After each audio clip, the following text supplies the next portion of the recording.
Dad was very good friends with the leaders of the civil rights movement in Howard County. He would call the three, he used to call the Great Triumvirate. He would say it was Morris Woodson, Elhart Flurry, and Silas Craft. And they were all great men. And they were men who were willing to risk their lives so that people could have freedom. And my dad was part of that group. And it's something that, nowadays you don't think too much about that. But for a white person to be so involved in the civil rights movement in Howard County back in the late 50s, early 60s was not popular. And Dad would worry about what might happen to our house and all of you, and he worried about what could happen to Laura and Cody and I. He would say that he would come home at night, and he said that he would make me move where I would sleep. I used to have my head next to where the window was in my bedroom, and he would move me so that my feet would be facing the window, so that if something happened, if someone threw something through the window, it wouldn't be as harmful to me. And so I think he was always wondering if there could be something bad happen to our family because of what he was doing. But he didn't stop. And he really cared, and he wanted to make sure that people had that opportunity. He saw education as a great equalizer, and he thought that African American children deserved to have that same opportunity as anybody else.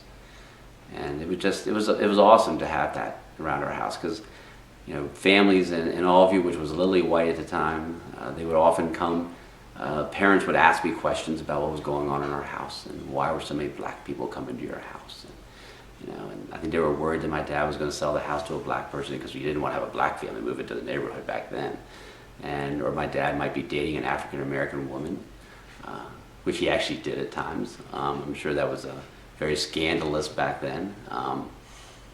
But Dad just, they were part of our family. And they would ask me, why do you have all these black people coming to your house? And I was a 7-year-old kid saying, well, they're our friends.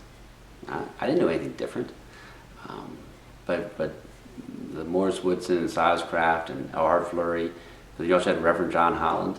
The Community Action Council has their annual awards dinner named after Reverend Holland because he was such a leader in the civil rights movement and such a great person. He was a carpenter as well. And I remember when my dad got remarried and we had another family moving into our house and we needed to have more bedrooms, Reverend Holland came, and he was the carpenter who built 2 new bedrooms into our basement so that we'd have room for all the kids. And he was a great man. He was funny. Just really a good person. Leola and Remus Dorsey. There's the first 2 black people that my dad ever shook hands with. And they're the ones who encouraged him to be involved in the civil rights movement. And Leola lived longer than all the rest. She now is gone as well, but she was a tremendous lady, and she just loved Dad, and he loved her. And it was great. I had an opportunity to give a speech at the state senate one time to talk about Lincoln, and I used the opportunity to talk about Lincoln and my dad because I thought they were very similar. And Viola Dorsey was able to be down there for that speech, and that was really special for me that she could be there. But Dad did what he thought was right. He didn't worry about what people thought, and I think that's the thing that really has impacted my life, is because I don't worry what people think about me. I worry about how people are treated, and I worry about how people are respected.